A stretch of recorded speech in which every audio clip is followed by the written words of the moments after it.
Let me lean on you. Let me lean on you. Let me lean on you. Let me lean on you. Let me lean on you. Let me lean on you.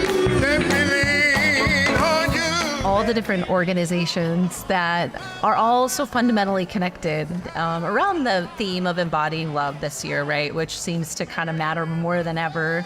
Coming up this next hour is all about just like receiving love for yourself and like, how does that work and taking that in. Let me lean on you. Let me lean on you. We love the Festival of the Face. This is one of the most incredible experiences of my life. The joy is there because the intention is pure.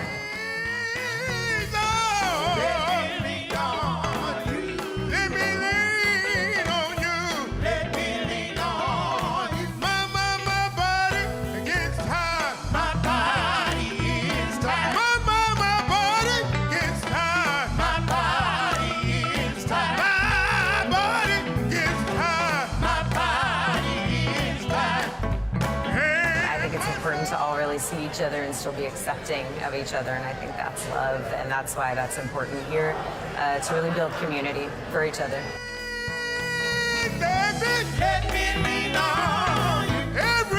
Sometimes that pot needs stirred. Hey. Like, if you're gonna cook something good, you gotta stir the pot, but you gotta know when and do it with care. Exactly. Yeah.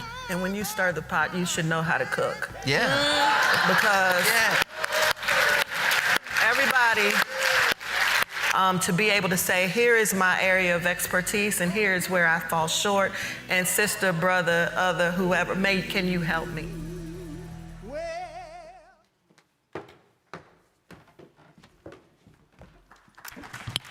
Yes, indeed. Yes, indeed. Well, well, indeed. Good evening, one and Yes, all. good evening. My name is Owsley Brown, And I am Adria Johnson. and we have the, I would say, distinct pleasure Yes. of being your festival co-chairs, which I don't want to speak for my incredibly esteemed colleague, but I think it's fair to say has been a really unique honor and privilege this year. I would completely echo that sentiment. It's been amazing. Well, we kind of talked about this earlier. It's sort of, I guess, sad to say this is our final evening program of this year's festival. Yes, it's going to be hard to go back to a normal week next week. This has been just beyond amazing, love-filled, unifying. It's all that we envisioned and imagined it could be. We did talk about that with Yes. high hopes that it would turn into that. So maybe the new normal should be not quite normal, That's exactly right. and we could lean into what is our who was it who said to me? Somebody said to me this week, a lot's been going on here. I'm trying to remember who it was. Imagination. Can anybody help me? Who told me to imagine more? Oh, it was Pastor Anthony on opening night. Yes. And he Yes. said, well, you know, there's Yes, one he thing. did. One thing is mystery, Yes. which there was a Yes. little thing about mystery. And then he said, well, what about imagination? Yes, Could I tell a quick story? of course. Well, okay. So I had a father, I guess like all of us. And lucky me, I did get to know him and feel like I got to know him well. And he was a big deal in my life. And but he was a happy guy. I think he made that as, it was a choice. Yes. I think there is a certain element of choice around that. And he chose very much, and he would talk about that occasionally, to be a happy person. But he was not so quick to, he was a joyful person, but he wasn't so quick to give out compliments per se. I mean, meaning he kind of was a complimentary guy because he was an enthusiastic guy. But he, on rare occasions, would actually give out direct compliments or direct criticisms. And he would say his highest compliment, he had two high compliments in my opinion, but one of them was, I'll do the first one and I'll do the second one. The first one was, oh, he would do the, oh, like an aha. He would help you share in the moment. Oh, you are a dot connector. Okay. He might say to somebody. oh, you're connecting dots. And that for him was a big deal because there was the immediate, all these beautiful stars, Yes. but then there was how do they connect? Yes. So he was into that. So that was really cool. But the part that connects up to what was being said by Pastor Anthony was that he said, oh, that comment, that is so imaginative. And it was such a big deal to him. Yes. And he was such a big deal to me that I want to share that with you and everybody else, that this idea of imagination really is fascinating. Yes. We were given something, apparently, called the imagination. And the question is, are we going to exercise it or not? Yes. Don't you think that's part of it? I do. So any comments on the imagination front? Oh, gosh. Well, I would love for us to imagine that we can continue the spirit of connection, the spirit of togetherness, the spirit of acceptance and belonging that we have all felt in this festival, and continue to be intentional about creating that beyond today, beyond tomorrow, beginning Sunday and Monday. Yeah. Yeah. That's right. I feel the same. And I just want to say it's a brief and rare moment to be able to say how grateful every one of us that are connected to this festival are to you for being willing to come into this family and feel so much like family naturally and easily Yes. by way of your own just willingness to be such an exemplar of openness, Thank you. honesty and tenderness and imagination. And so thank you very, very much, Adria, for what you've done this year for us. It's an enormous gift. She, by the way, before we knew that she would be honored yesterday as the most important woman in Louisville, before we knew, we did know that, boy, oh boy, is this one special lady. So I'm just proud to say we were a little ahead of what, others maybe. We're quick to know. I'm sure there were many, long line of admirers, no doubt. Thank you sincerely. It did occur to me that before we introduce our other most esteemed and extraordinary colleague who's put this whole show together with her incredible staff, Sarah Reed, we should acknowledge one person among us who I think has just been, well, I don't think I know, has been an unbelievable force for all things encouraging and good Yes. around this work, this Yes. particular kind of work. We haven't said hello to our online audience, but this particular work that deals with words like sacred, hearts, minds, embodying love, festival of faith. I mean, these are, we believe it or not, sit around and think about these words. And what do they mean? And someone that's really, really helped us think and collaborate, and we were just comparing notes, around why we should care about any of this. Yes. Is someone, you want to name who that we're talking I about? do, and he is here in attendance. I saw him this morning, and he will, even though he tells me to call him Greg, I will always call him Mayor Fisher. So we do want to say, Wherever you are. wherever you are, Mayor Fisher, thank you for your multi-generational commitment to this work. And this is long view work. Yes. I mean, we just have to be honest with ourselves. I mean, this is long view work. There's near-term implications, and there's long view commitments, and I think that's what's going on here. That's right.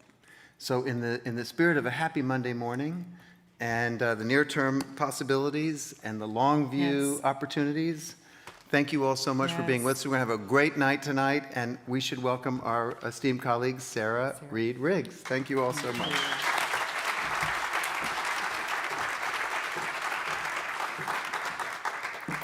Yes, our exemplars of love in our city, and we're going to have an evening of more.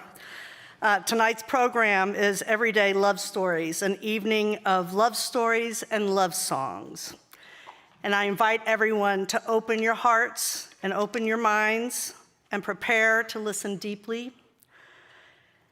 We are going to be joined by some fabulous, fabulous love storytellers. They're courageous, and they're going to be opening their hearts and be vulnerable. So please appreciate the gift that is about to come to us. We also are going to be beneficiaries of the beautiful music from Carly Johnson. Again, her love stories come from a deep place of love in her heart. A little bit about Carly. She's a mainstay on Louisville's music scene, having performed and recorded with Bonnie Prince Billy, My Morning Jacket, Houndmouth, and Norah Jones.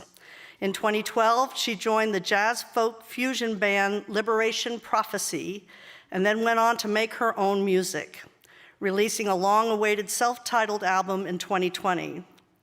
Carly received a bachelor's degree in music from the University of Arts in Philadelphia and has performed original music with the Louisville Orchestra at many music festivals. And she generously, along with our storytellers tonight, said, yes, I want to be part of this event. And before I was asked to do our signature 1 minute of silence, I want to start by thanking the love expressed by our donors that have made this whole week possible. In every single fine detail, we thank our donors. And I also want to just give a huge commendation to the staff, brick by brick and detail by detail. They're each brilliant. They're each generous. They're each exemplars. And I just want you to know how much you are loved for the work that you have done.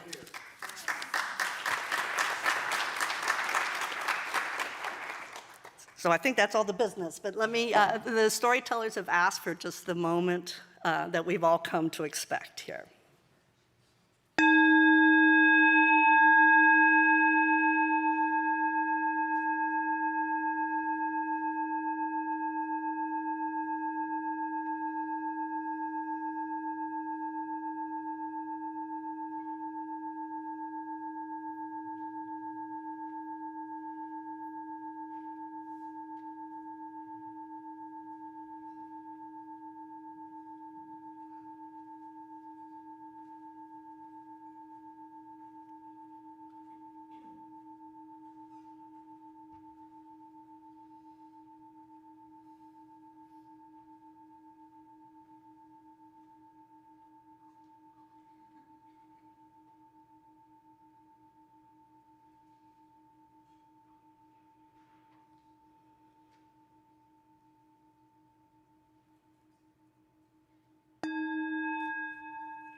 I welcome our storytellers.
I've been lost for all these years, waiting for a hand to hold. Watch the sunlight turn to gold, knowing that I'm getting older.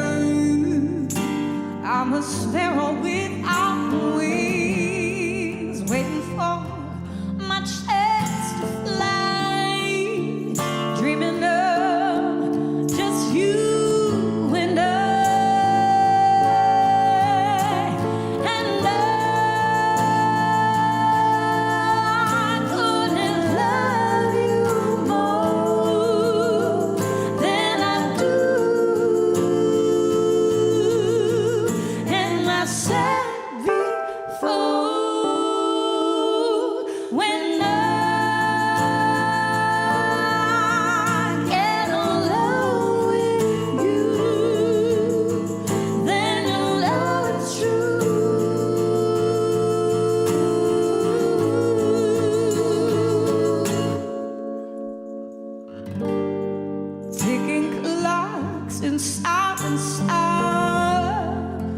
sound of your hello. Smile the melody is slow, heart beating and my breath no slower, sending shivers down my spine. Turn the corner just in time, try to make it out alive. And I couldn't love you more than I do. And I said before, when I get alone with you, then you'll know it's true.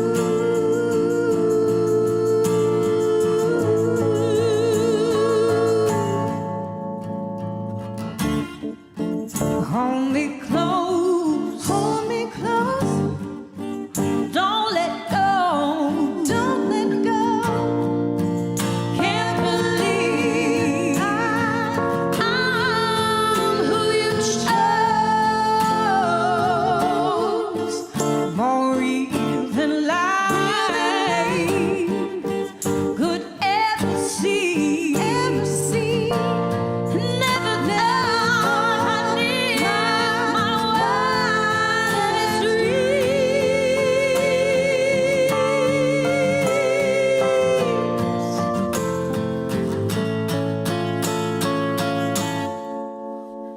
And I couldn't love you more than I do. And I said before, when I get alone with you, then you'll know it's true.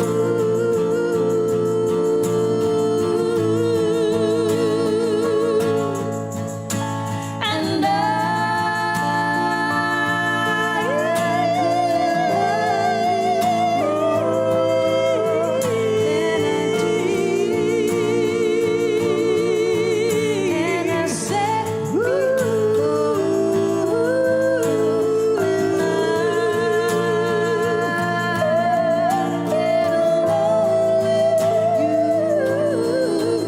then you know it's true.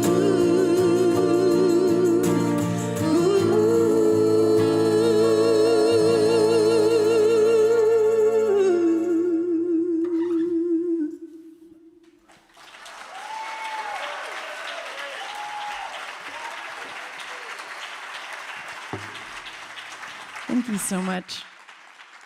It's such an honor to be part of such a special evening, so I want to thank everyone for having us. I can't wait to hear what you all have to say.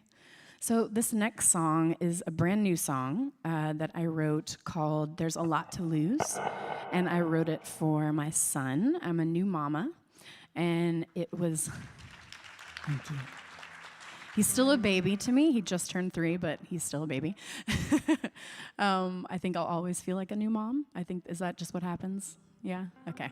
So this song embodies the feelings that I have about how vast the love is that I have for him and how beautiful that is, but at the same time, how vast the fear can be with that kind of love and how it's really scary too. So it's both at once.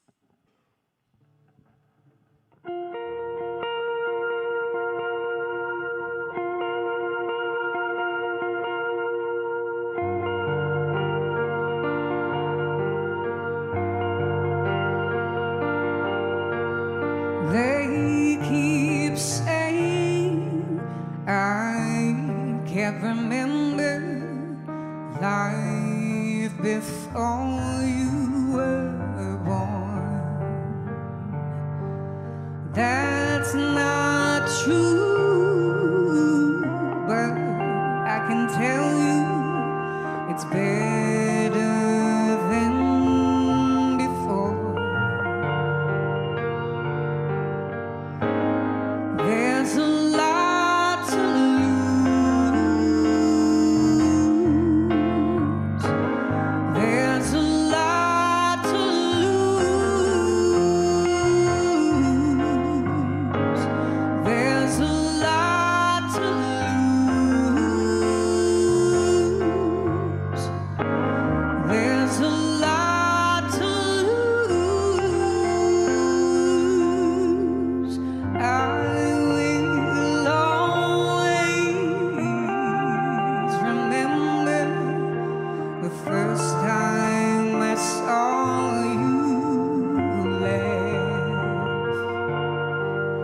so endearing in your feelings. I thought my heart could crash. There's a lot to lose. There's a lot to lose. There's a lot to lose now. There's a lot to lose. I can't even start to think about how special you are. I'd miss every moment passes faster than the stars. Being with you every day shows me how lucky we are. Time keeps moving lightning fast, and life can get so hard. There's a lot to lose.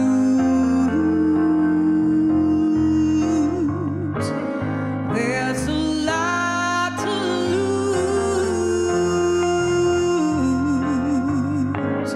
There's a lot to lose. But I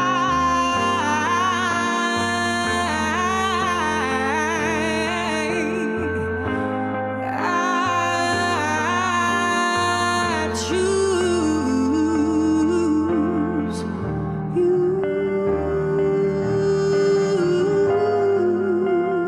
I choose you.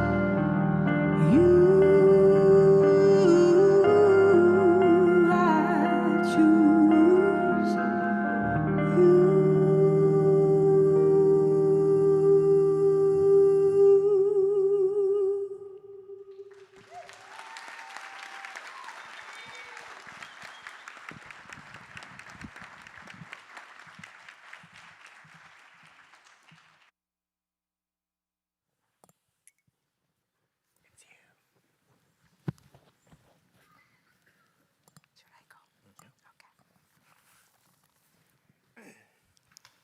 Buenas noches. When the horizon became love, a love story. And there I was, walking through the crumbling concrete floor and cracked railing, looking beyond the mountains and volcanoes, imagining that my real home was waiting for me beyond the horizon. This unloved little girl prayed devotedly to God to take her away, either to heaven or to a place where she felt loved. Her raggedy cloth doll was her only companion. The doll looked dirty, but what people didn't know was that those were dry tears all over her old face and dress. I still feel that pain, especially when I look at myself in the mirror in disbelief that I couldn't be loved, just like every little girl should be loved, cherished, and seen. Mommy, why don't you love me? She would ask. An angry and annoyed voice would reply, don't I feed you? Don't you have a roof over your head? And I would answer, yes, you do. But why don't you love me like you love my brother and my sister? And the little girl's longing for love made her vulnerable to predators that soiled her body, but not her spirit and her quest to find love beyond the horizon. Love must be in a different place, she thought, and she felt deeply that the horizon was calling her. She looked everywhere, but her empty heart couldn't find that magic love in the neighbors, at church, with teachers, or any adult that seemed approachable. Am I so unlovable that the adults around me think that I am ugly, insignificant, and annoying? She will wonder.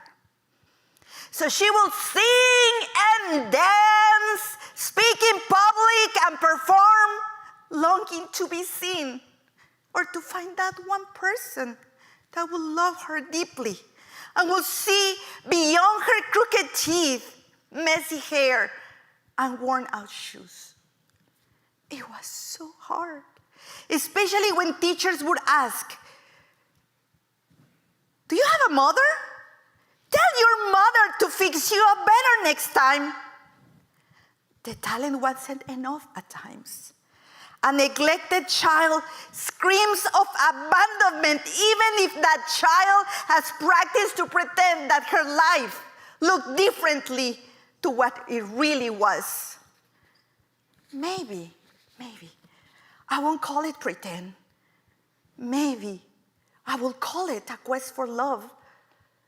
So my quest to be loved was so intense that the sky seemed to invite me to keep on looking, to not give up, to not stay still, to continue looking for love beyond the horizon.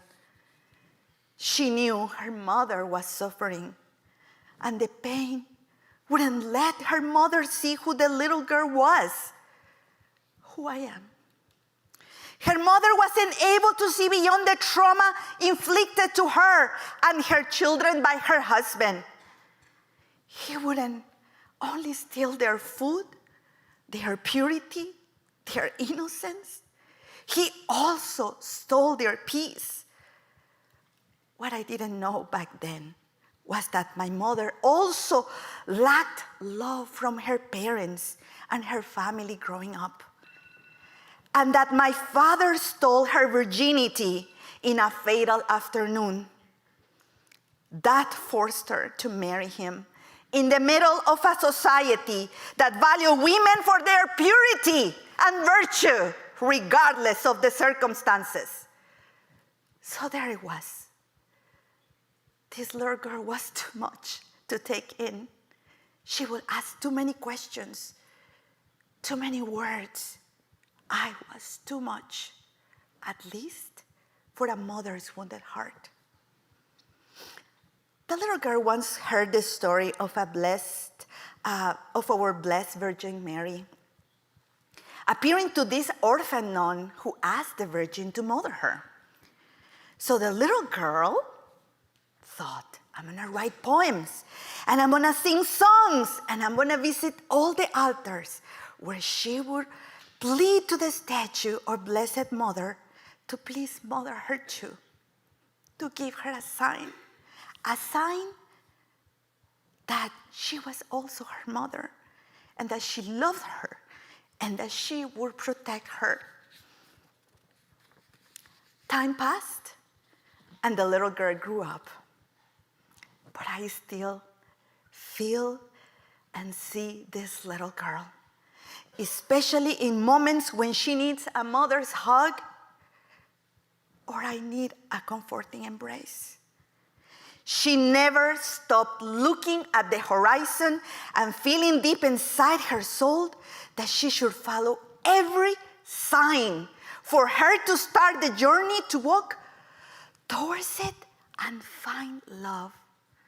So one day, she courageously left everything she knew, and gathering her little belongings, her dreams and hopes, she took off. Yes, she fled, despite all the odds and defying all around her, because love was calling her loudly. I want to believe that destiny took her to a magical land, a land where the grass is blue, where spring feels like paradise, summer is a festive picnic, fall is a live watercolor, and winter is an unexpected surprise. She felt she arrived at what now she calls my old Kentucky home. Love seemed very near, but she wasn't sure how it really felt. She just had memories and flashbacks of what love shouldn't look like or feel like. I am sure real love leaves traces of deep and sweet memories, she will tell herself. And she will always wander through her memory and couldn't find any, making her feel so empty. One day she met a man that seemed loving and kind, and then she started feeling safe enough to start thinking about having a family and a baby. The first attempt failed, and she cried her eyes out, thinking, maybe I am not ready to be a good mother because I didn't have one. Self-doubt consumed her, but love kept calling her, whispering to her ear for her not to give up. And on a New Year's Day, she felt differently. She felt that something had changed. Love was not only near. She didn't know that day love was forming inside of her. Yes, love was in my womb. His little face, hands, feet moved my whole being into a state of discovery.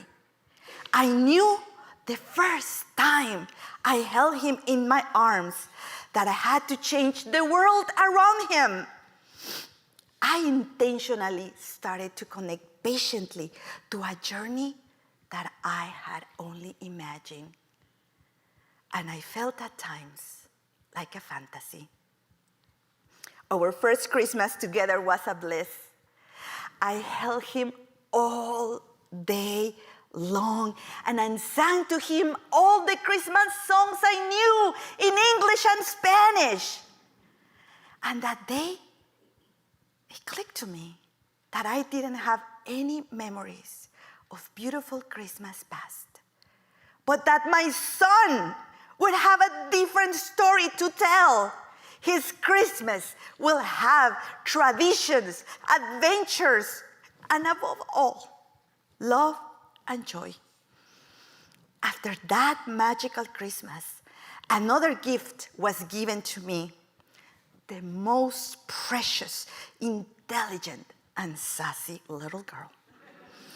So I not only decided the intentionality of beautiful Christmas and traditions, but I understood that I could love those babies in a way that was beautiful, and that it was through them that I was going to break the generational cycle of abandonment that I know now my elders and ancestors, as well as me, had faced for many generations.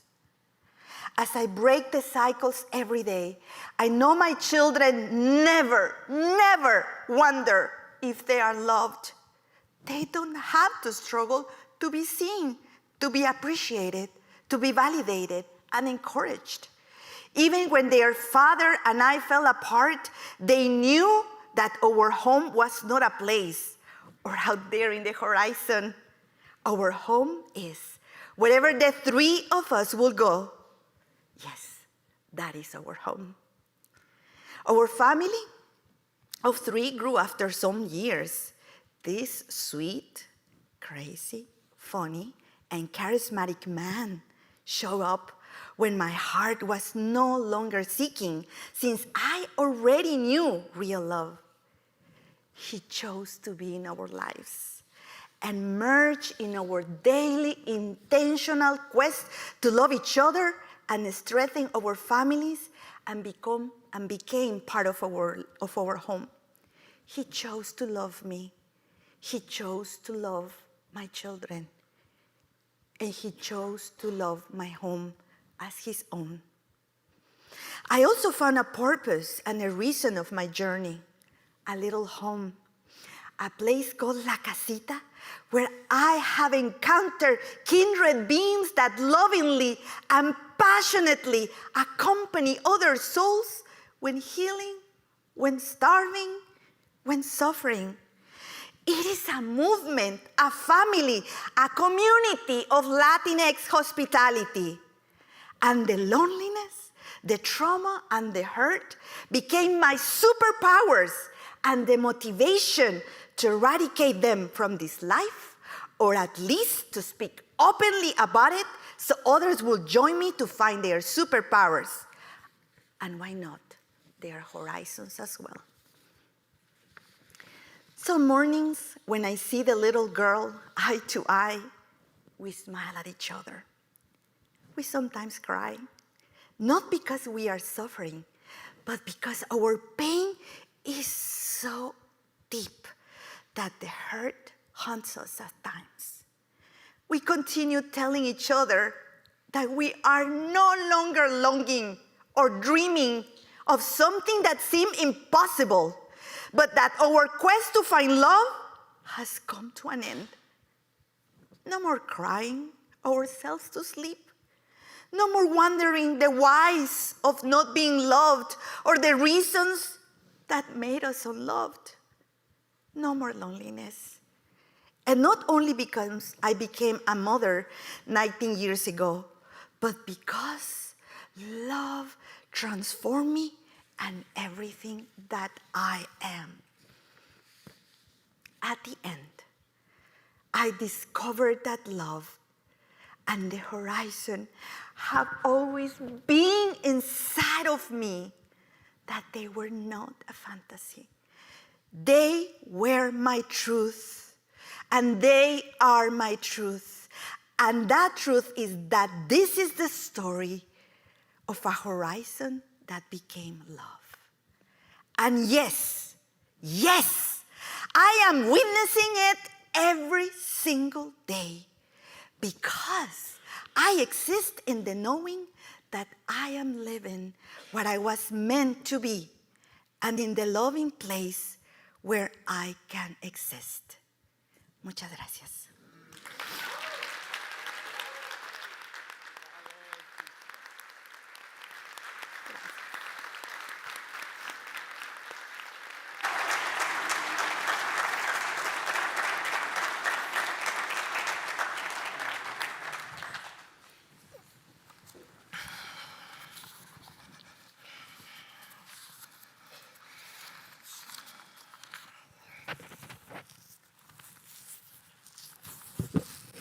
Rare cancer seen in 41 homosexuals.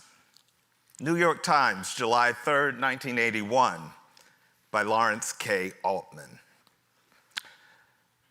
Doctor in New York and California have diagnosed among homosexual men 41 cases of a rare and often rapidly fatal form of cancer. 8 of the victims died less than 24 months after the diagnosis was made. Who remembers this article?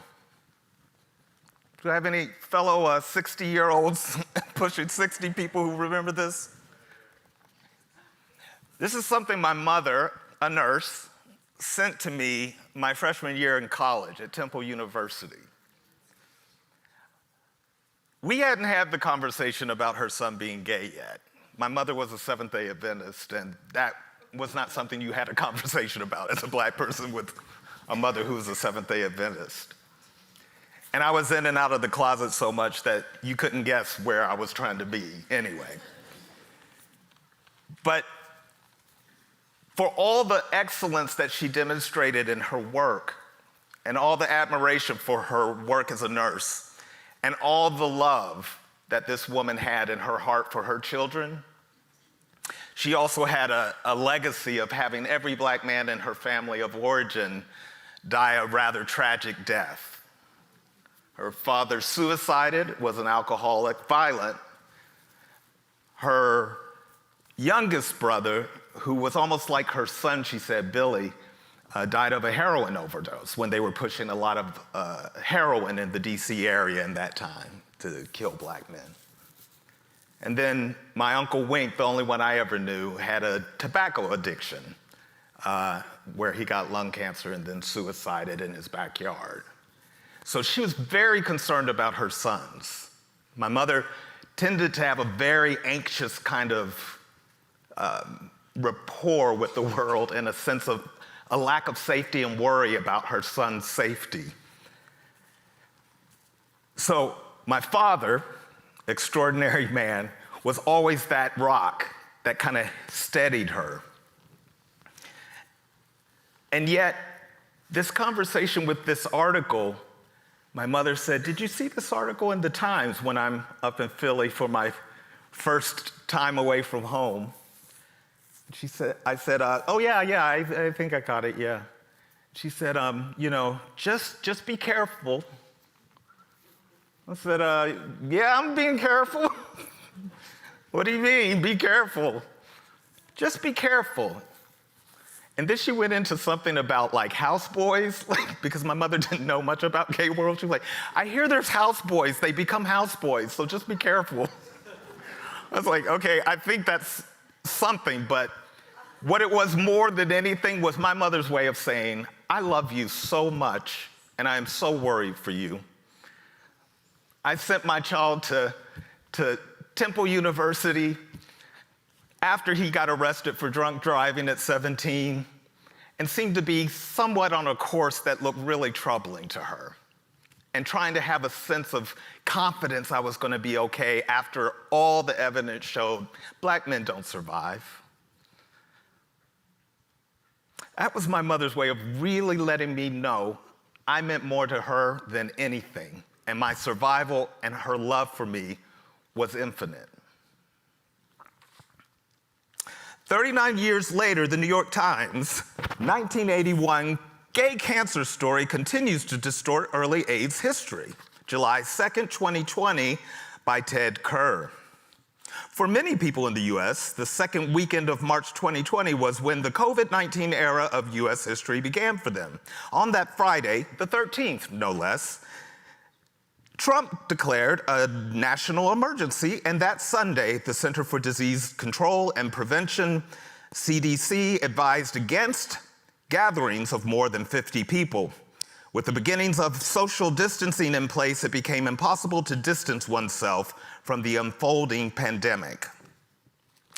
39 years later, my mother has Alzheimer's. Alzheimer's that her mother also had. Happened as soon as my grandmother died. Something odd happened in 2004. I began to become her conservator and her caregiver, primary caregiver, for a period of 3 years when my father died in 2011. I left a tenured job at the University of San Diego, and I said, I'm going on a family and medical leave to take care of my mother back in Kentucky. I came to Kentucky, we were in Frankfurt, and we found a way to just kind of keep moving along. At some point, she started to feel very comfortable, and she said, hey, why don't we just stay here in Kentucky?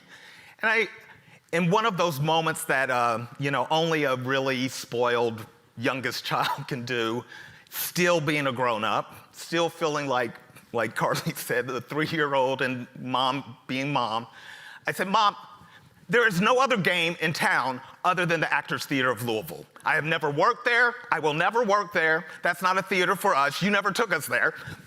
We have to go to DC. We're going to DC. It is the only option. We're going to go to DC. I'm going to do this fellowship at Arena Stage, and I am going to make Molly Smith my best friend, and I'm going to find a way to go from a college professor to back into the nonprofit arena. I don't know how it's going to happen, but that's what we're going to do. I'm a really smart guy, but God really wanted to make sure he played a joke on me about I am not divine by letting me become the artistic director of Actors Theater of Louisville many years later. You're smart, you don't know everything. We go to DC. I take care of her for about 3 years. I try to figure out, I learned you're not supposed to be your mother's caregiver in that way. Get a whole staff of people, they start working with her. I eventually have to go back into the work market. And this job at Arena Stage happens where I become the director of artistic programming after serving as a fellow, a middle-aged fellow, getting Molly Smith tea and whatever she needed. The grace of this woman, like so many in my life, who have been there, like my mother, to nurture and support someone, is extraordinary. That we all come from the same place, wherever we come from, and seem to go back to that same place is extraordinary. I'm here preparing for the Humana Festival of New American Plays. It's in March 2020. I'm in rehearsal for a show called Grace, about a family that loses a matriarch and how they navigate that. We get notice that we're closing everything. Pandemic's hit. And we're sending everyone home at peak Humana time. And it's over. I get a call that my mother is taking a turn. She's still at the home in Cleveland where I was the associate artistic director. I've been working, how do I get her here to Louisville? I just can't find the right place yet, but I'll do it after the Humana Festival. She's taking a turn, something's happened. Oh, okay, should I come? Let us call you back. We're not letting people in the home. Yes, we think you should come immediately. She is actively dying. Okay, I call my brother, he starts up. I drive up, I'm listening to Elizabeth Kubler-Ross, every book that my mother ever had on the shelf, trying to figure out how I'm going to prepare for this moment. I get there, it's the Christmas that she first doesn't remember who I am. I took her out to dinner and brought her back, and when I saw her, I said, let's get your coat on, sweetie, and she said, okay, sweetie. And I was like, that's not how my mother usually acts, and I realized, oh. I said, Ma, do you know who I am? And she said, no. I said, I'm your son, Bobby. She went, oh. I said, you just let a strange man take you out to dinner? She was like, this is free dinner. Well, when I get there, she's actually lost the ability to speak 12 hours earlier. And I realize, just like my mother said to me when I was really concerned as a young kid, it's gonna be okay. Even if it's not okay, it'll be okay. In a kind of solid, just steely way, clear that this is one of the strongest women I'll ever meet in my life. I'm there with her and I have to think of this moment and say, I guess it's gonna be okay even if it's not okay. My mother passes on the day that we were supposed to open Grace. I don't think any of those things are accidents. I think it's a divine way of saying, welcome. You're a part of something bigger than yourself. I'm over time, but I just want to share one of my mom's favorite poems. She had this up on her office wall when I was a kid, and I would see it. I didn't really understand it at the time, but this woman was so dedicated, as my father was, to service and to this state, and to black people, and to white people, and to everyone that wanted assistance and help. They understood. As Afrocentric as my father was, he understood we all are a part of the same family. He told me, as Afrocentric as he was, I'm a biologist. We're all cousins, actually. Might be distant cousins, and like a family, we might have a lot of alienation between us, but we're family. So this poem I want to offer just as a thank you to all of my family, all of my supporters, all of my detractors. I love you all. You teach me every day. And I look forward to continuing being in relationship with you. It's called The Paradoxical Commandments by Dr. Kent M. Keith. I wrote down the more spiritual one that's adapted by Mother Teresa, but this is the one that was up on my mom's wall, and I think it speaks to this incredible woman. People are illogical, unreasonable, and self-centered. Love them anyway. If you do good, people will accuse you of selfish, ulterior motives. Do good anyway. If you are successful, you will win false friends and true enemies. Succeed anyway. The good you do today will be forgotten tomorrow. Do good anyway. Honesty and frankness make you vulnerable. Be honest and frank anyway. The biggest men and women with the biggest ideas can be shot down by the smallest men and women with the smallest minds. Think big anyway. People favor underdogs, but follow only top dogs. Fight for a few underdogs anyway. What you spend years building may be destroyed overnight. Build anyway. People really need help, but may attack you if you do help them. Help people anyway. Give the world the best you have, and you'll get kicked in the teeth. Give the world the best you have anyway. Thank you.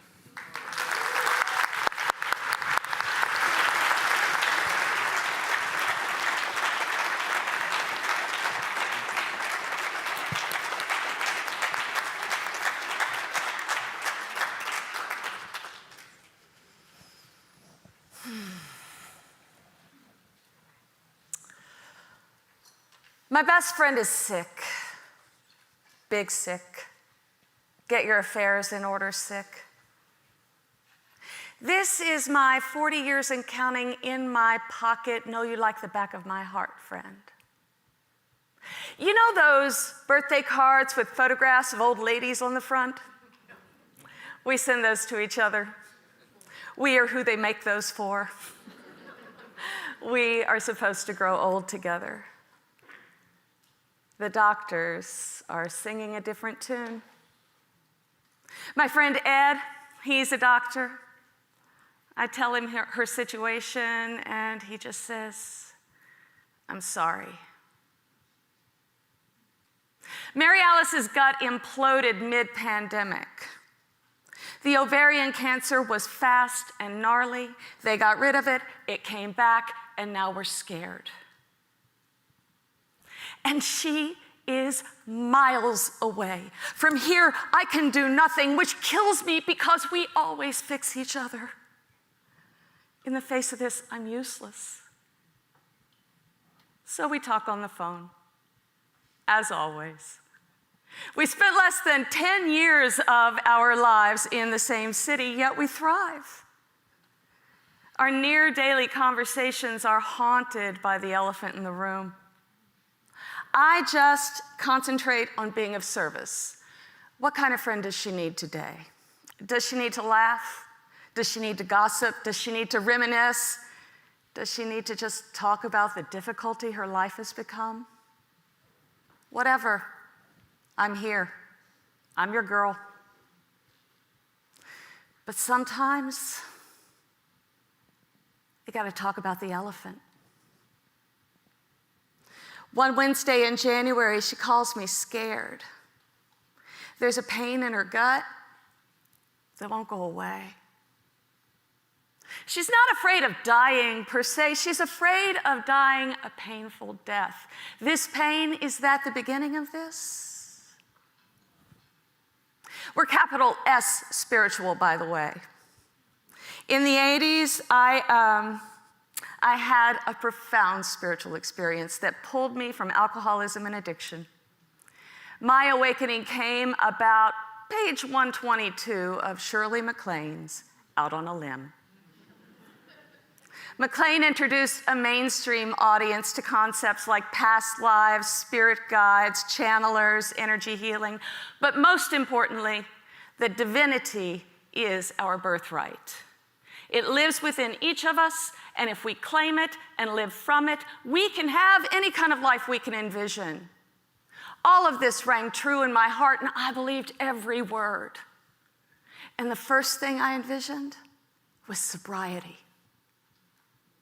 I haven't had a drink or a drug since. Mary Alice was having a similar experience out in Los Angeles. I joined her there, and we talked about this stuff for hours. We went to teachers and channelers, got tarot readings, compared notes. You know, we bonded in college, but this late 20s tandem awakening sealed our friendship for life. We still believe all that stuff. We believe that we are spiritual beings having a physical experience. We know that energy and spirit is stronger than any collection of aberrant cells. We have heard miraculous stories of healing, and we believe them. We know people can heal themselves. I don't think I'm one of those people.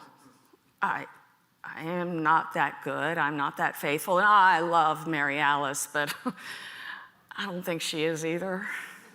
I mean, we're not holy. So, on this Wednesday in January, I answer very carefully when Mary Alice asks me what I think about people that heal themselves.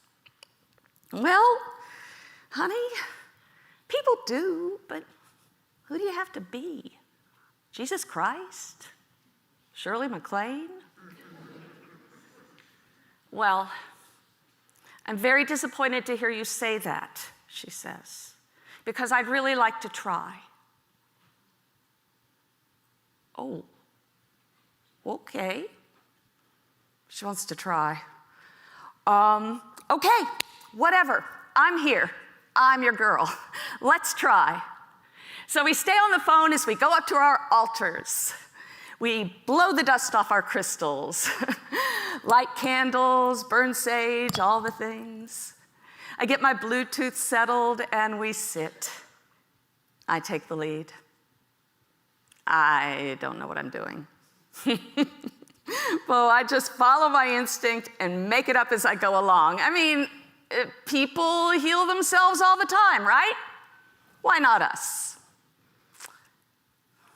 You know, maybe it's my acting training, but I find it oddly easy to become a master healer on the spot. I slip into a meditative state. I feel guided. I see my friend across the miles. I see light pouring into her body.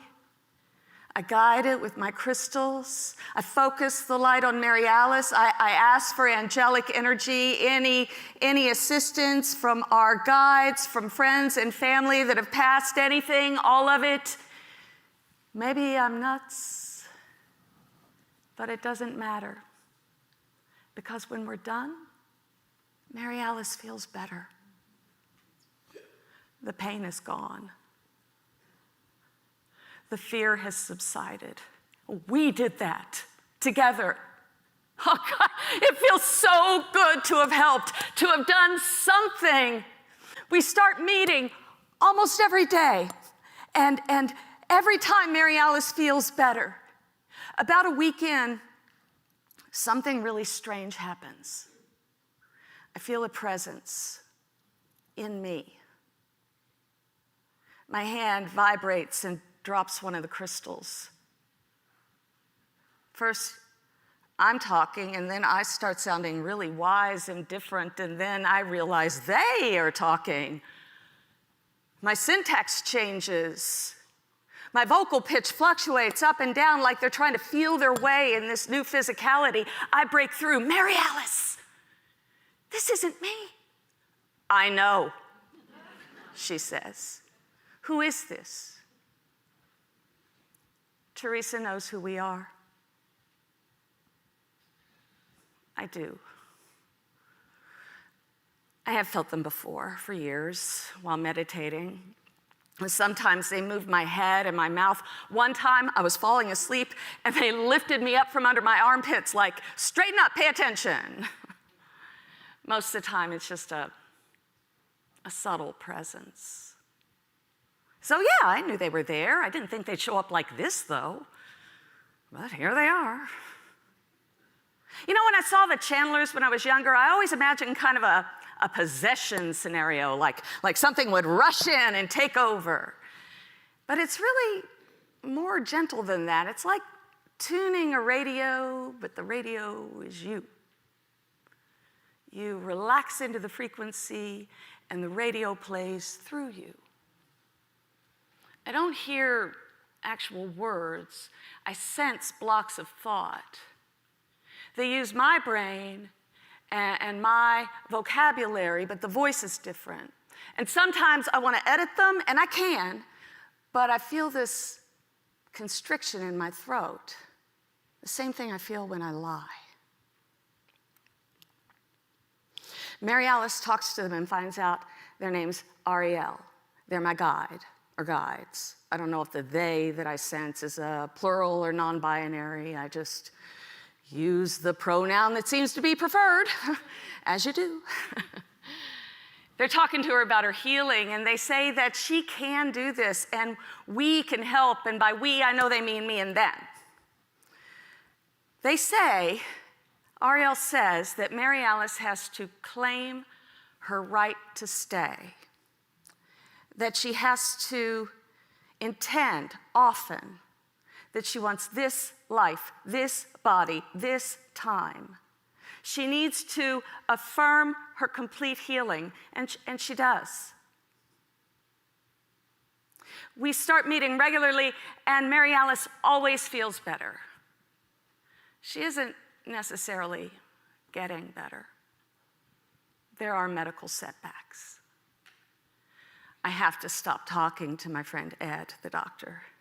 He's very compassionate, but he's a doctor. He can't sugarcoat it. He tells me the trajectory these patients usually take, and I just can't hear it. Despite all this, though, Mary Alice is increasingly encouraged. The diagnosis, the fear, just doesn't have her by the throat anymore. Every medical setback can be looked at as a boon in the right light. They got more information. Her team shifts their plan. And then we shift too.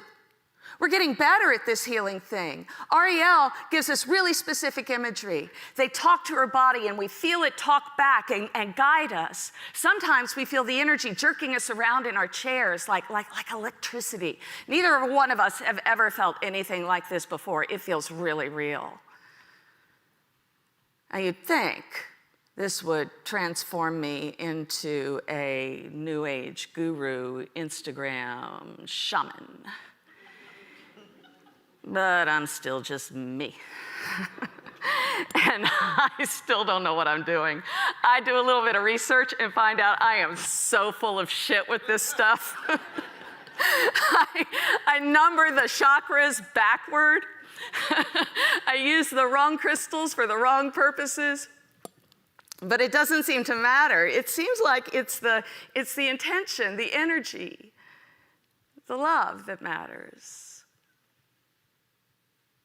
We're recording the sessions now, and Mary Alice listens incessantly. I don't. I love that I'm helping my friend, but I'm not altogether comfortable with this new identity that I've defaulted into. You know, sometimes I felt like I'm channeling when I'm acting and even writing. Is this all that is? And the more dependent Mary Alice becomes on me and Ariel, the more pressure I feel to stay available. These could be the last months of her life. So everything goes on hold. My wife does dinner duty nightly so I can be free for sessions. I quit a play I'm in. I rearrange my work schedule to be available for emergency travel. Emotionally, I am a wreck. I stay strong for her, but I fall apart everywhere else.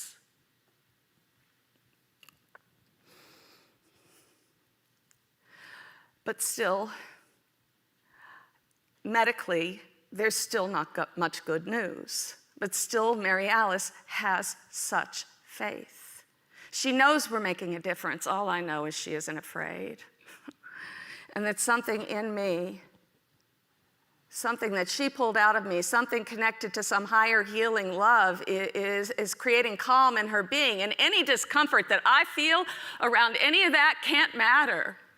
I mean, people heal themselves all the time, right? Why not us? Well, I guess I have faith too. Because I put aside all my self-doubt and I show up for my friend exactly as she needs me. And even if none of it is real, even if it is just our desperate hearts searching for a way to keep her here, to stave off goodbye, it's making her life better. It's making my life better too. This guidance that we've stumbled on is showing up for me in unexpected ways. I have a confidence, a connectedness that's new. It's like a piece I never knew was missing suddenly falls into place. It feels good.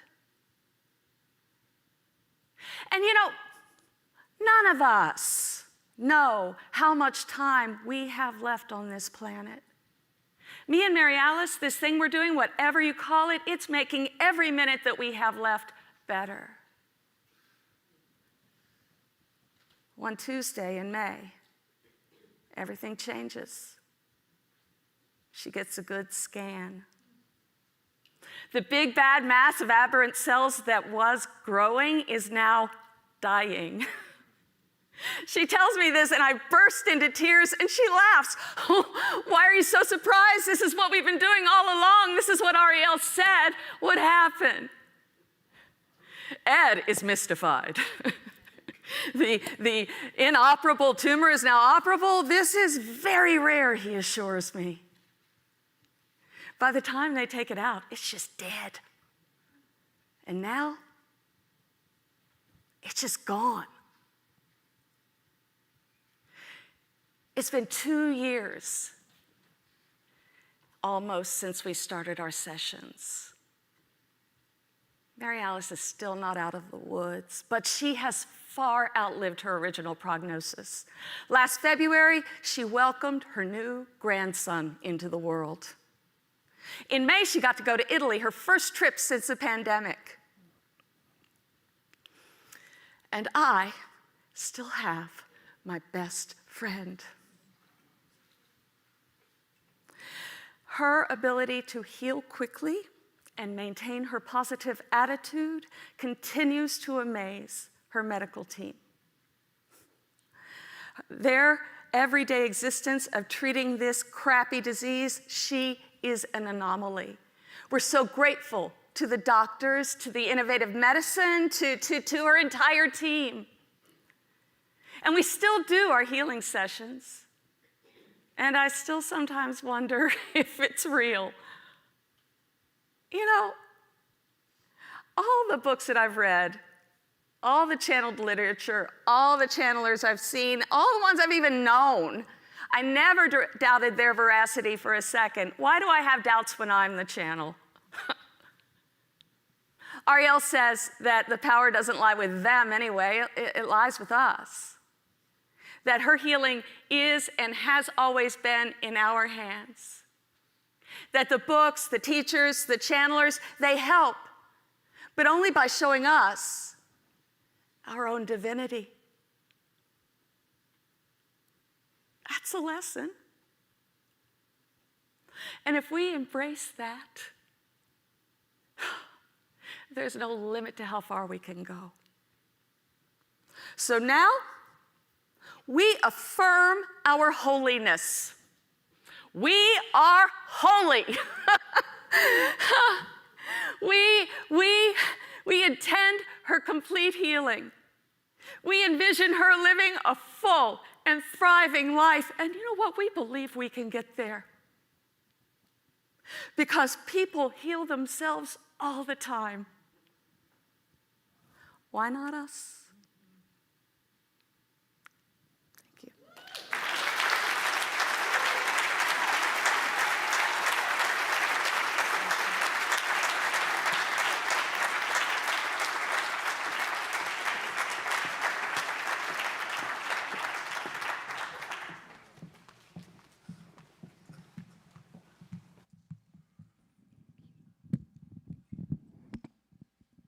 Hi. We have another story for you about my best friend who also got cancer. By the way, these stories are so moving. Thank you all for sharing. It's so amazing. This is a song that I wrote for one of my best friends that got diagnosed with one of those really scary terminal cancers. We all in our lives have come across cancer. Unfortunately, we deal with that all the time. And this song is something that I wrote for her as an anthem because she really blew me away with the way she handled this diagnosis at the age of 30. And what she did a few months after being diagnosed was she got her family all together in her backyard around New Year's Eve, and they had a bonfire, and she wrote down on little pieces of paper all the things that she was afraid of and things that she likely wouldn't get to do. Things like getting married, having a kid, just these big milestones that sometimes we all take for granted. And she threw them into the fire with her family all around her. And that really struck me, that she decided to look at her life and choose love over fear for whatever time she would have left. So I invite everyone in the audience to mentally write down in their mind on a little piece of paper something that you're afraid of and something that you feel is holding you back, and throw it into the fire with us during this song.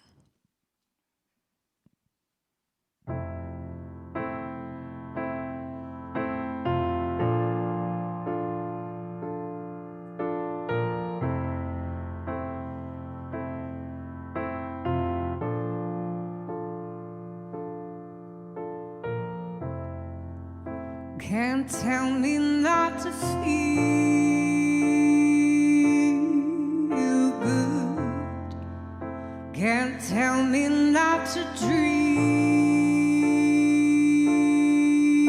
of the life I've always dreamed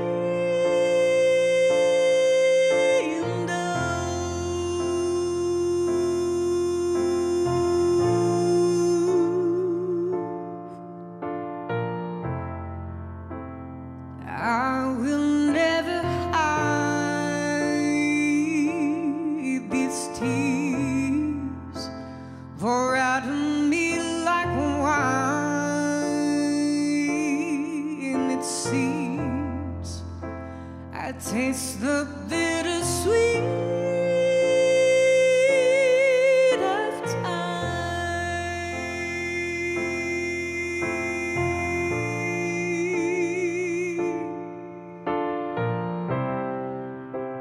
and I will love harder than you'll ever understand, and I will breathe deeper, 'cause I know that I can. I really can't explain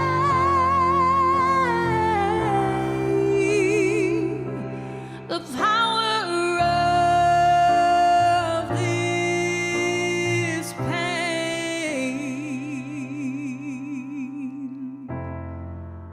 Don't tell me we can't change this life. I try to rearrange my mind. I don't worry about the change in times.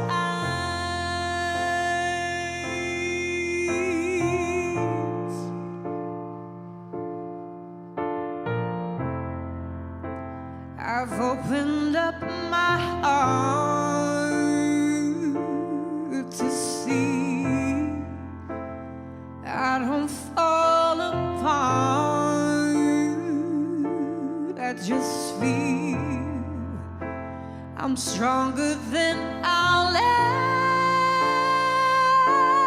ever be.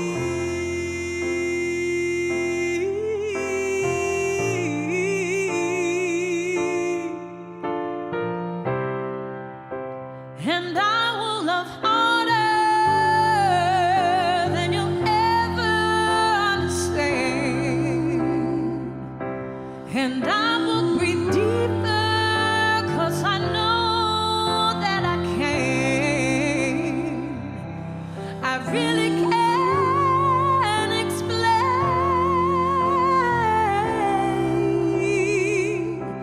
the power of this pain.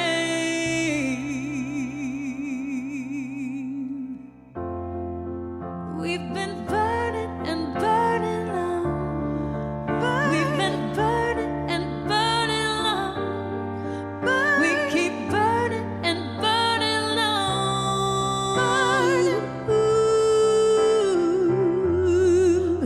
We've been burning and burning long. We keep burning and burning long. We've been burning and burning long.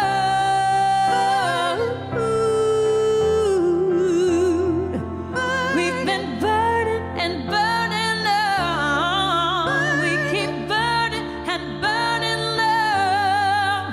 We've been burning and burning long.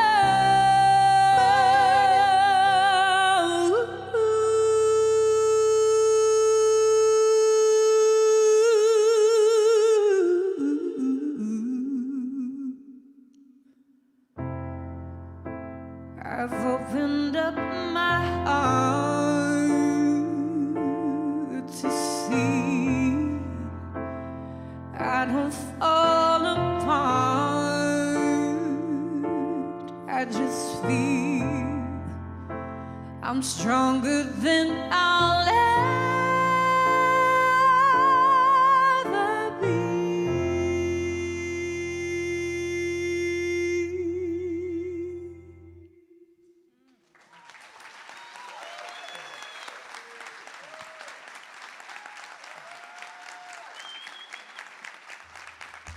Thank you.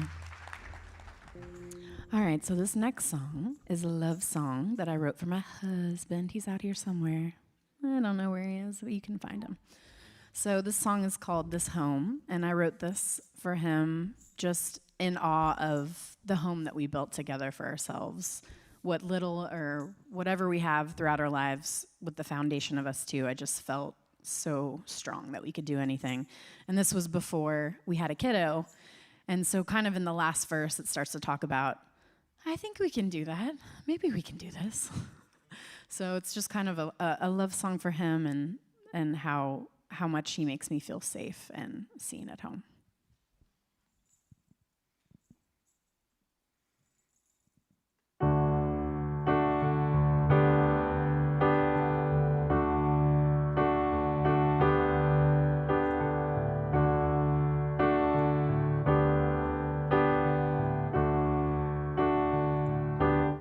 We don't have mountains, we don't have seas, we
next past decline. We can't go it alone. So much left to learn, so much left to do. But even if we don't do it all, I still had you.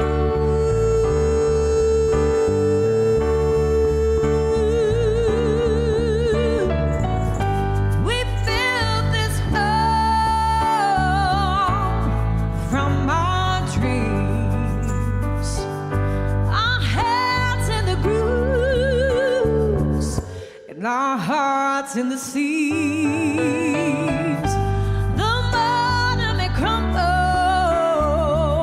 after so long, but I know the foundation will always stay strong.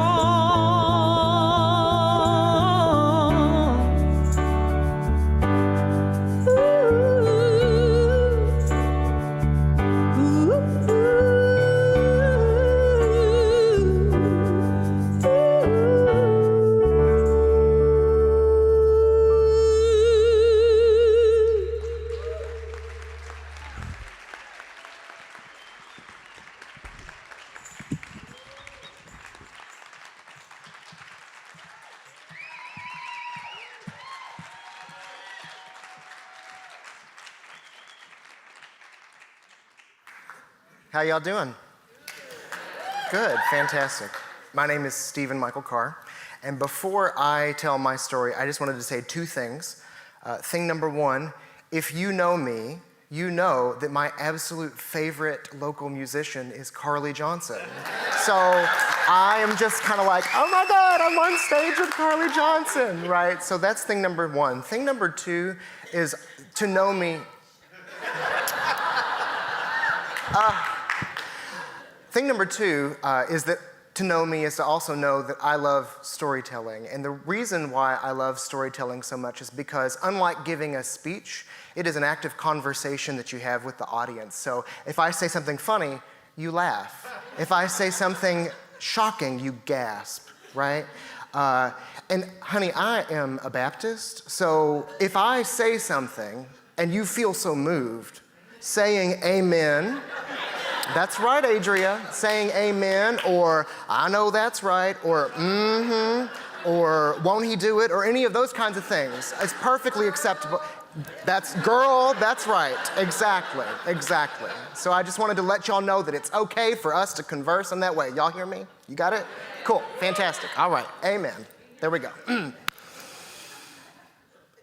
So 2 weeks after David and I started dating, we decided that we were going to try to go to church together at Highland Baptist. Now, according to the internet, Highland Baptist was open and affirming. Now, I had just come out as a gay man, and I had recently left the Southern Baptist Church, so I was like, I don't know about all this open and affirming stuff, you know, because as far as I was concerned, being Baptist meant several things. Number one, being gay is a sin. Number two, so is drinking. Number three, so is dancing. And number four, is it whenever women have any position of power, right? So needless to say, I was a little skeptical about this whole open and affirming thing. And yet, when we walked into the sanctuary for the first time, the ceiling did not collapse on us. We did not catch on fire during the middle of the sermon. And so we thought to ourselves, this might be a good church home for us. And we jumped headfirst into church life. We joined ministry groups and we sat in on committee meetings. We even helped form the True Colors ministry that to this day still walks in the Pride Parade every year. But there was one thing a little odd about this open and affirming Baptist church, and that was that they had never performed a same-sex wedding ceremony. Someday, they said, not because they were opposed, it's just that no one had ever asked.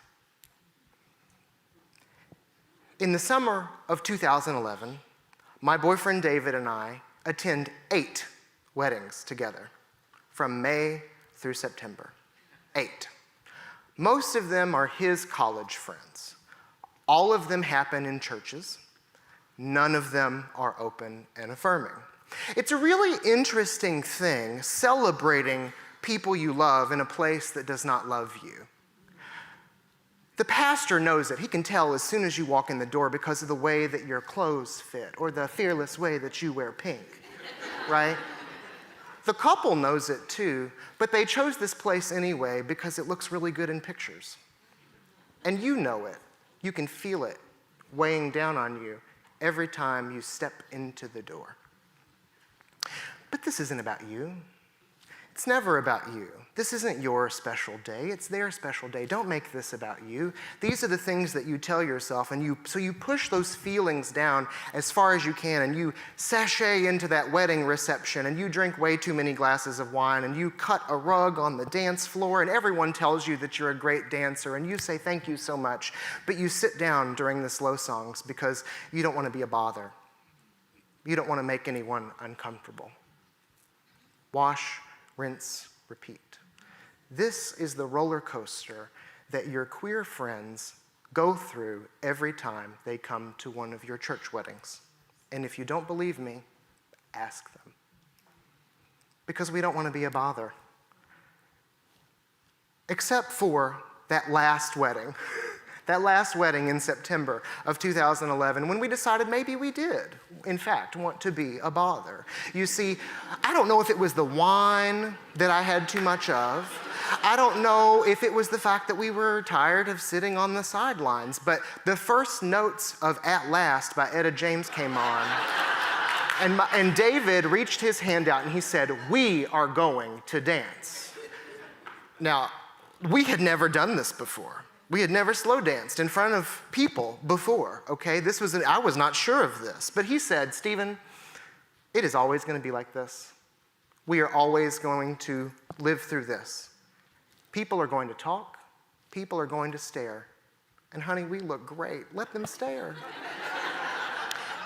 And so I said, "Well, who is this very assertive man who has just asked me to dance?" And so I gave him my hand and we went off onto the dance floor and we started swaying around like with the best of them, you know, and it felt right. It felt whole. It felt good. And then the song changed and they went on to do the "How long have you been married" dance. Are you all familiar with this concept?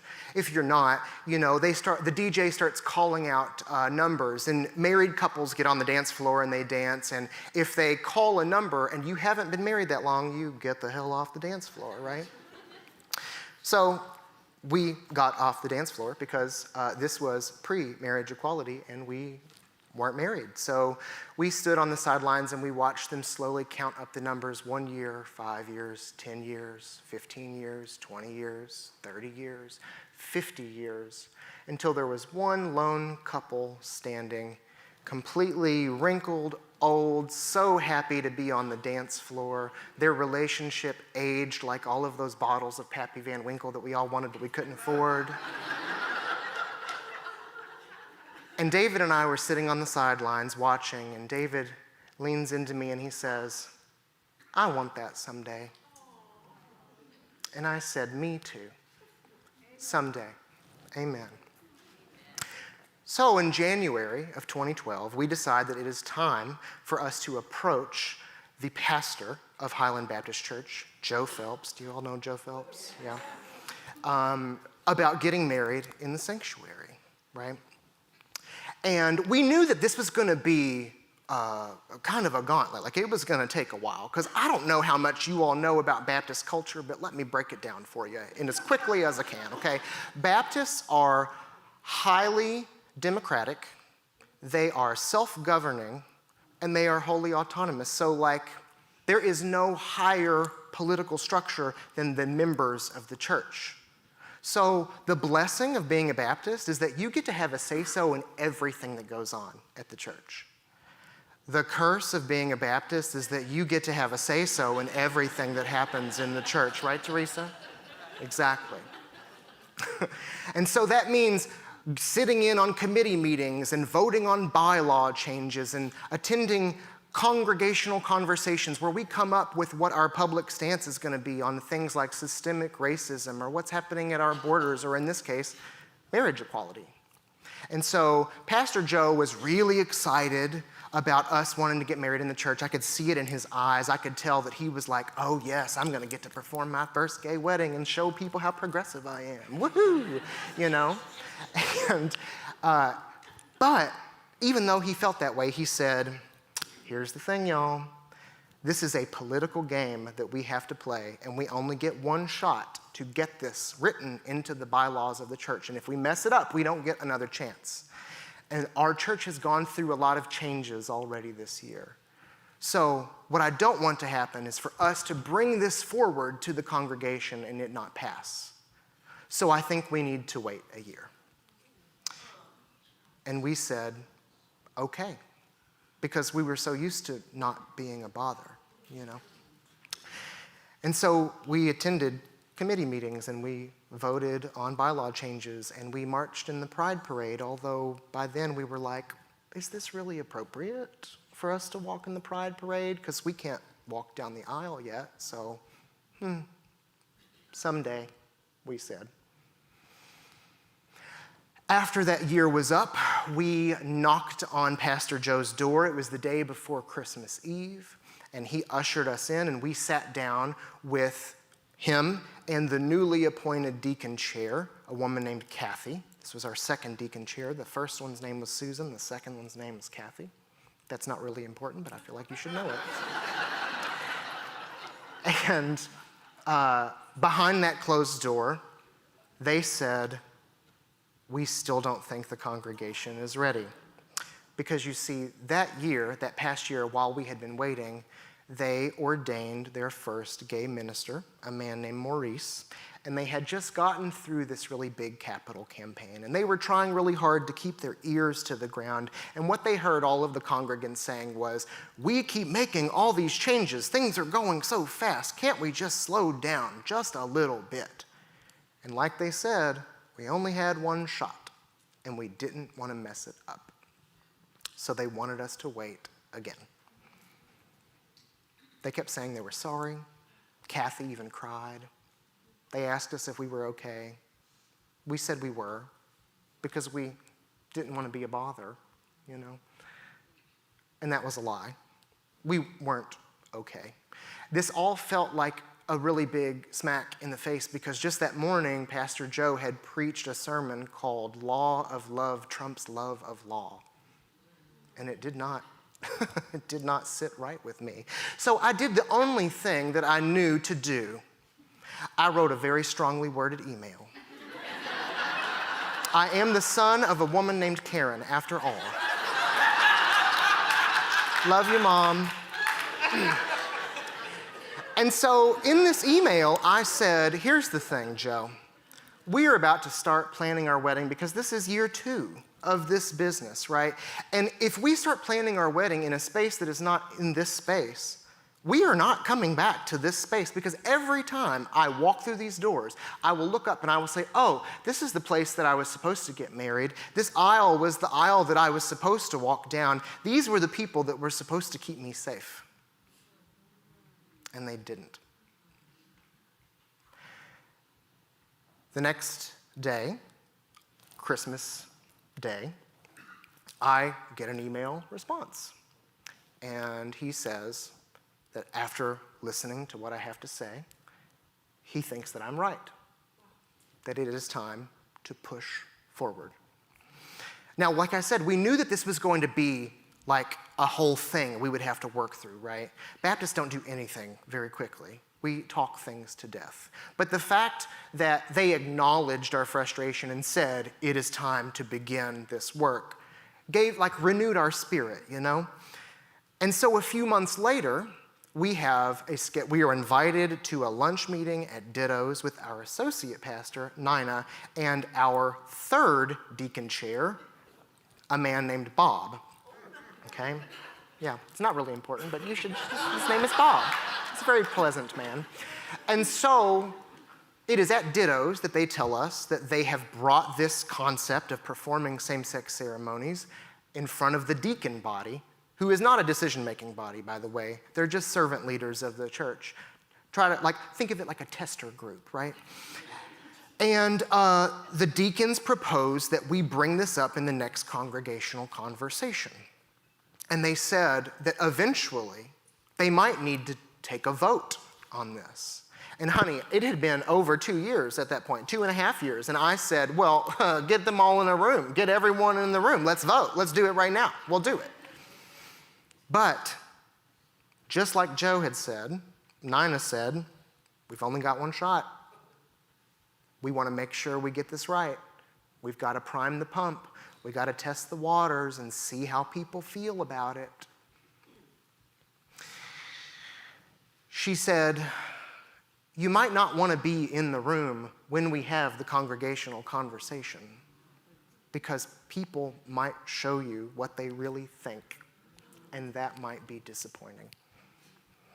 And I told her that even though they weren't going to tell people who had asked, they were just going to say, a gay couple wanted to get married in the church. But I told her that if they were going to say those things, if they were going to be so against that I wanted to be in the room and I wanted them to look me in the eye when they said it. Because I said, they might not know that it's me, but I will know that it is me. And I want them to look me in the eye. And it was at that point that Nina began to cry. And she said, I'm so sorry. This is so wrong, Bob. They just want to get married, and this is their church home. We're their church home, and this isn't right. It's wrong. I'm so sorry. And I felt two emotions in that moment. The first emotion, obviously, was sadness. Because, Nina named the thing. Part of me wanted to wrap my arms around her, welcome her into my sadness, and say, yeah, I'm glad you get it. The second emotion was anger. Because here I was, 2.5 years of having to carry this emotional load and also helping my fiance carry his emotional load around all of this. And now here was this woman for whom getting married was as simple as going down to the courthouse and signing some documents, who had kids older than me, was offering up her emotional load for me to carry as well. And in that moment, I wanted to turn that table over like Jesus turned the table of the moneylenders over in the temple. I wanted to say, are you fucking kidding me? Really? They kept saying, we're sorry, it's not fair. We knew that it wasn't fair. We knew that people were sorry, but those phrases had been said so much, they didn't mean anything anymore. They were just things that people said when they didn't know what else to say. Now, when push came to shove, the church did not end up voting on whether or not same-sex couples could get married in the sanctuary. The deacon body felt very strongly, and once again, this is funny because the deacons aren't a decision-making body, okay? That's not how that works. But they said, you know what? If we vote on this, we are voting on people's humanity. And we do not feel like that is right. We are not going to do that. And there's nothing in our bylaws saying that we can't. And we've ordained gay ministers, and we have dedicated the babies of lesbian couples, and we've done all of these things. Why not this too?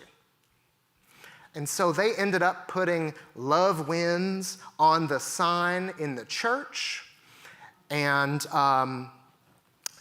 they said that we could get married. Now,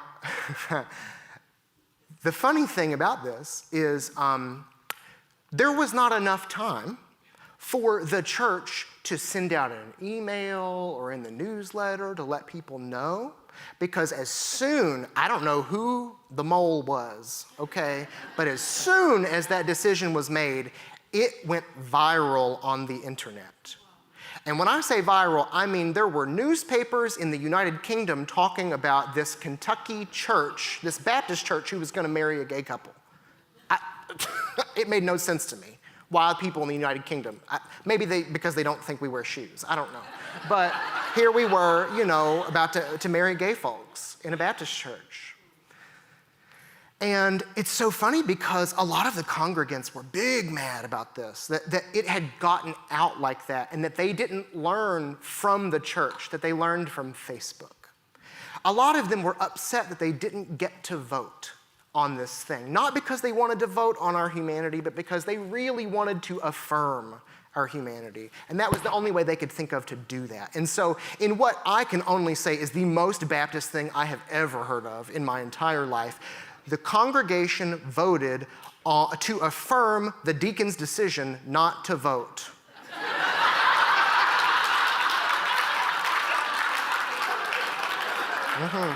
Oh, yes. Yeah.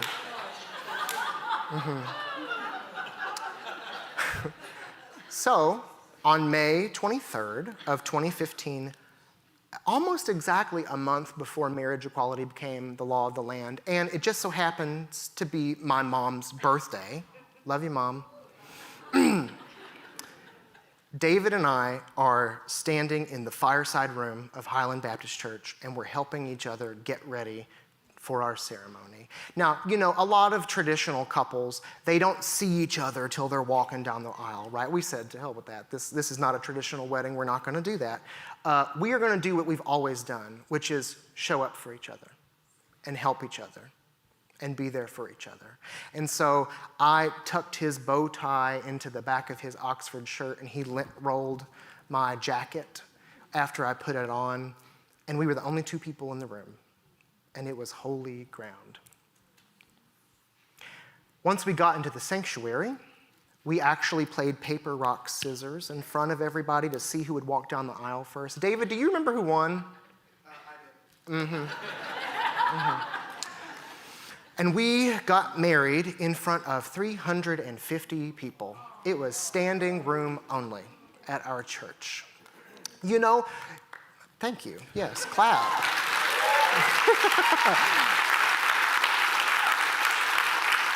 When you're a couple that has been together as long as we have, we will have been in January. We will have been together for 16 years. You don't think that the whole getting married thing will change your relationship very much, right? And maybe it doesn't if you just go down to the courthouse and sign the documents. But for us, what we realized as we were standing in front of all of these people, like literally everyone we knew and loved who loved us and wanted to be there to support us, we realized that the covenant that we were joining in wasn't just with each other, it was with everybody in the room. And that while we were joining together as a couple, they were entering into a pact to support us in whatever way they needed and we needed in order for us to be a successful couple. And we were all there doing that pact together in a space where that had never happened before. Now, at the wedding reception, we danced to our first song like you do. It was Home by Edward Sharpe and the Magnetic Zeros. I don't know if y'all know that song. We did some light choreography. And, it is a gay wedding, you know. And when it came time for us to do the How Long Have You Been Married dance, we instead asked the DJ if he could say, how long have you been together, instead of how long have you been married, because marriage equality was not a thing yet. And so, like all the other times, we had to leave the floor because, we had literally just gotten married an hour ago, you know, so we didn't even make it to the 1 year mark yet. But this time we noticed that this was different because there were lots of gay couples on the floor as well, dancing. And they started counting those numbers up. 1 year, 2 years, 3 years, 5 years. And all of those peoples whose weddings we had attended in the past, they left the stage. 5 years, 10 years, 15 years, 20 years, until the only people that were standing and dancing were our grandparents and a couple named Bob and Brent. Bob and Brent, who had been together since the early 90s. Bob and Brent, who had just the year before invited us to their very small private ceremony to get married at Millennium Park in Chicago. And as I watched them dance, and I think the song was Unchained Melody, I watched them, put their heads in each other's necks. And in that moment, I saw all of that time of pushing forward and little arguments that don't really mean anything, and glasses of wine, and all of that come what may, right? And it made me really realize for the first time what the word pride meant. And while we were watching them on the sidelines at our little table, David leaned into me and he said, "I want that someday." And I smiled and I put my hand on his hand and I said, "Me too. And we will have that someday." Thank you.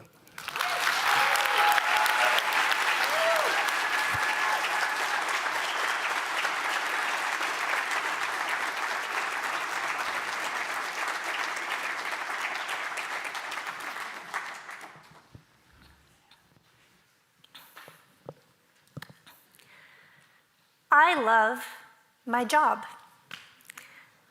I draw on my family. Noisy, loud, opinionated Mexican Americans on one side, and loud, noisy, opinionated 10th generation Mississippians on the other. As different as my family is, the expression of love is deeply rooted in food and service to others, friends, family, community, and country. I draw on my childhood growing up on military installations all over the world, and my own time serving in the Army. I draw on my culinary education at Sullivan University right here in Louisville. And I draw on my time as a healthcare chef, where I became absolutely adamant that food should be enjoyed and not endured. I have the privilege of working for one of the largest nonprofits in our area, Dare to Care Food Bank. Thank you.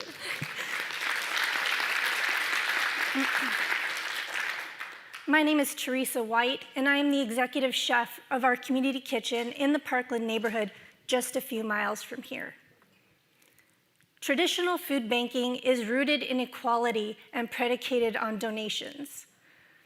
Everyone gets groceries, regardless of what your households look like. I can tell you all about the mountains of canned green beans that we get. I can tell you all about the peaches that expired 4 years ago. I can tell you with near clockwork precision that between July 15th and August 15th, as families are getting ready for the new school year, that food banks will be flooded by one particular canned item. I'll give you a moment to guess what that might be. Did anybody guess cranberry sauce? The cranberry sauce that didn't get served last Thanksgiving winds up in food banks every year right before school starts. Food banks take what we get, we do the best we can, and we serve as many people as we can. It's very much a food to the people kind of model. But food to the people doesn't take into consideration religious differences, and cultural differences, and regional tastes, and food aversions, and food allergies, and all the different diets people are on.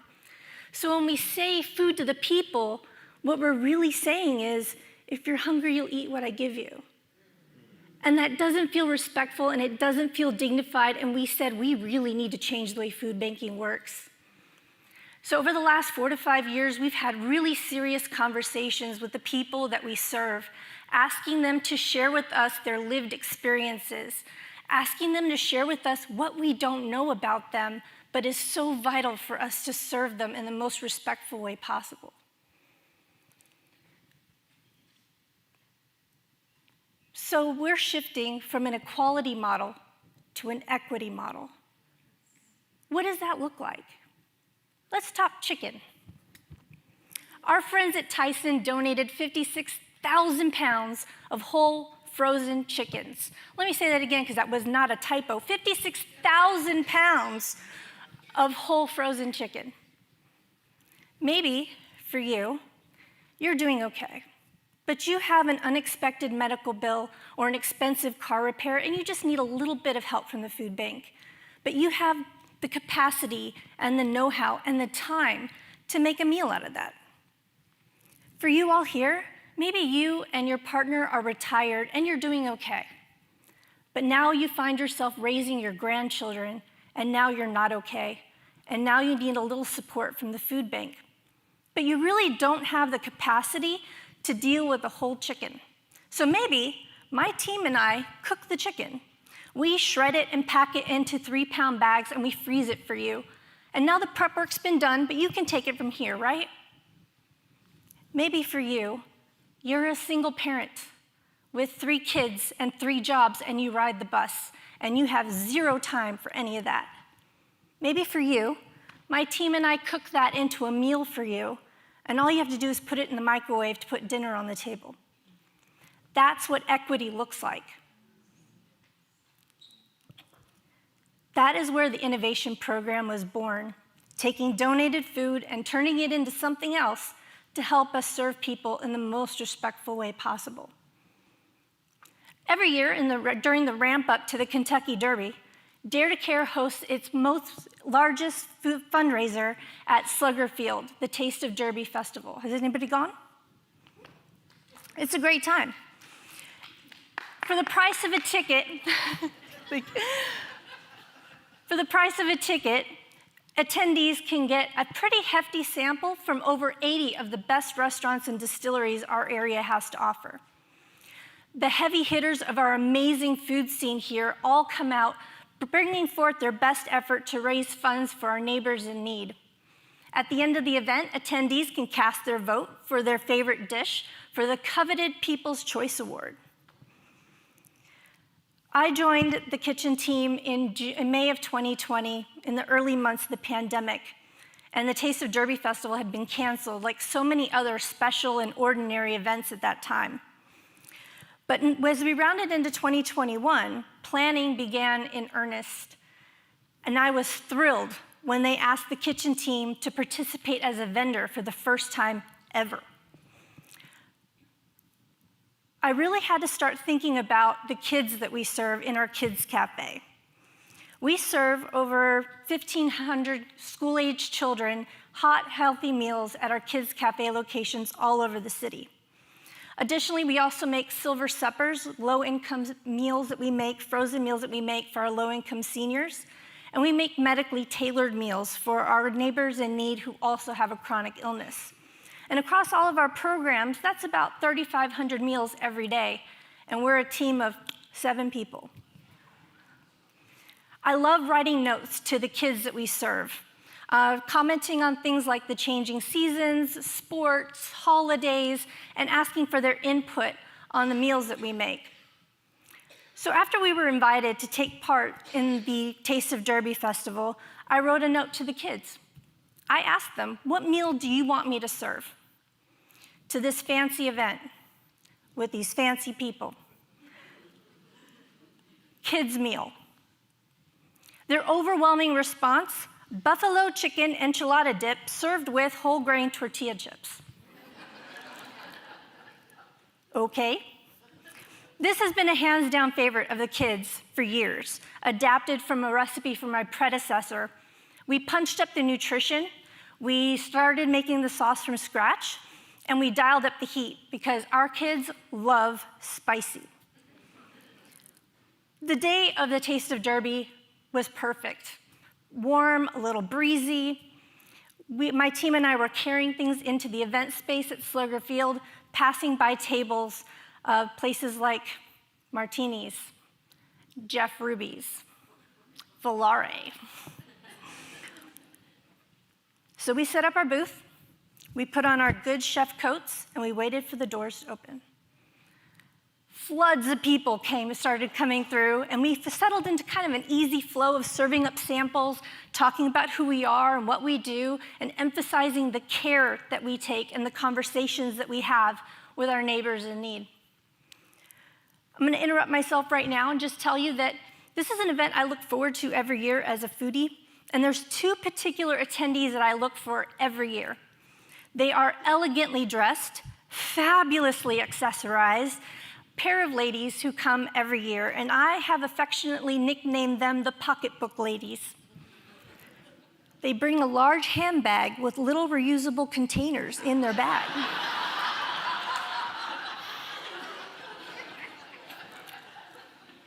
When they come across something particularly tasty, they ask for additional samples to enjoy at home. I love admiring their colorful outfits and asking them in a kind of a conspiratorial fashion who made it into the pocketbook. So as we're serving our kids' cafe favorite meal, buffalo chicken enchilada dip served with whole grain tortilla chips, I'll admit to some butterflies when I saw the pocketbook ladies heading our way, feathered and bedazzled to the heavens. As a chef, there is something magical about that first bite. I watched them take their sample, and time kind of stood still for a moment. I watched the expression on their faces as they tasted and savored our food. And y'all, we made it into the pocketbook.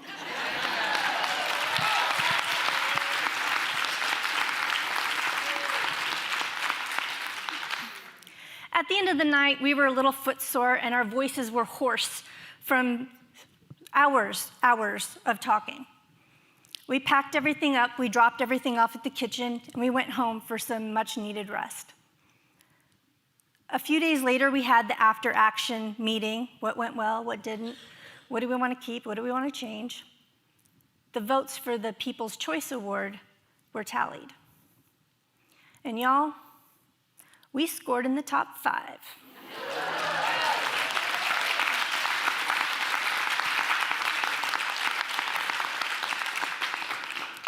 Fifth, out of a packed field of 80 of the best restaurants and distilleries our area has to offer.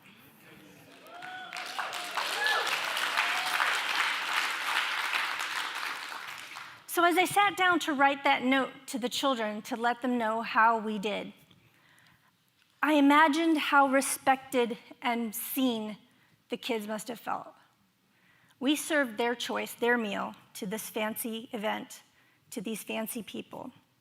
And the fancy people thought their food was worthy. I hope the children know how much we care. I hope that they know that we think that they are worth our time, our care, and our best effort. The kids were excited, jumping up and down, giving each other high fives. It was great. And then they immediately started sending me notes to tell me how I can improve for next year. Kids. The face of hunger isn't who you think it is. It's not those people over there. The face of hunger goes to work with you. They go to worship with you. Their kids go to the same school your kids go to. The face of hunger is in this room tonight. The face of hunger looks just like you. It is imperative that we make this work personal. We have the power to impact the world in service to the least of us. I hope that you think about that the next time you reach for that can of peaches that expired 4 years ago, or that leftover can of cranberry sauce. And I hope that you ask yourself, is this the best expression of love that I have to offer? Thank you.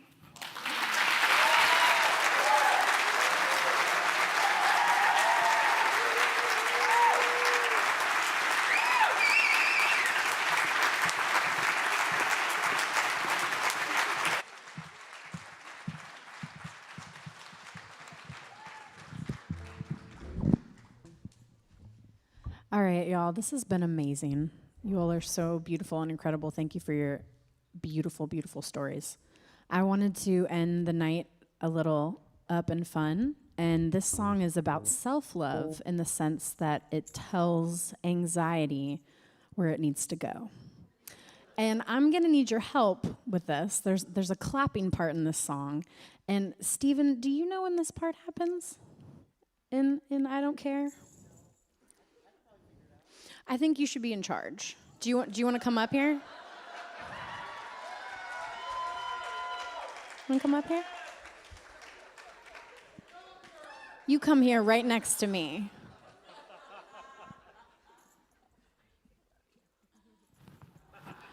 All right. And you can dance, whatever you want to do. I mean, Okay. I've only had one drink. There's still time after.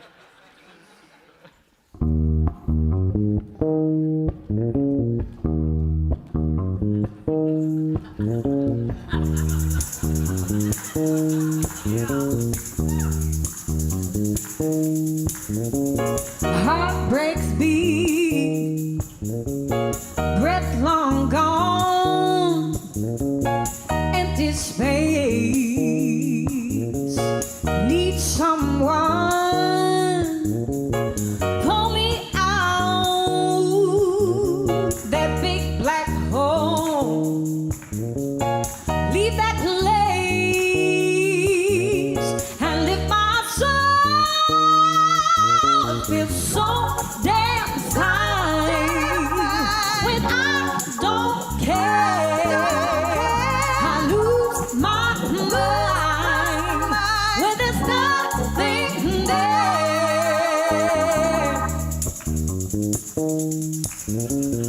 You tell me when I'm supposed to clap. I do me the way I am. I can't be beat by any man. It's all I know how to do. The rest is gold till you be true. It feels so damn fine when I don't care. It's all in my mind, but makes me scared. I don't care. Here we go, y'all. I don't care. I don't care. I don't care. I don't care. No, I don't care. I don't care. I don't care. I don't care. I don't care. I don't care. No, I don't care. I don't care. I don't care. I don't. I don't.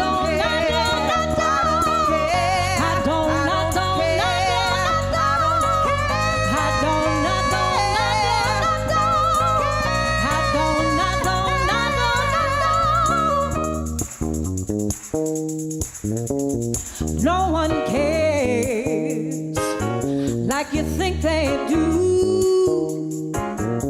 Do it till they're all to worry about you.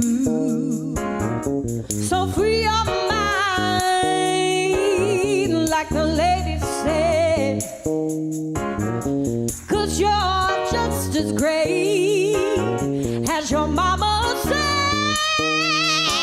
It feels so damn fine when I don't care. It's all in my mind, but makes me scared. It's so damn fine when we don't care. It's all in our mind, but makes us scared. We don't care.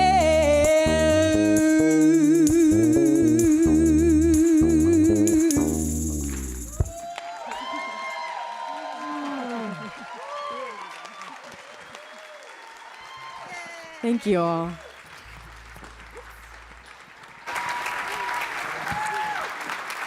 So one big thank you to Tara Anderson and Bethany Morris, who curated the storytellers for tonight, and a deep bow to Carrie Johnson. Thank you. Please join us in the morning and have a safe and loving night.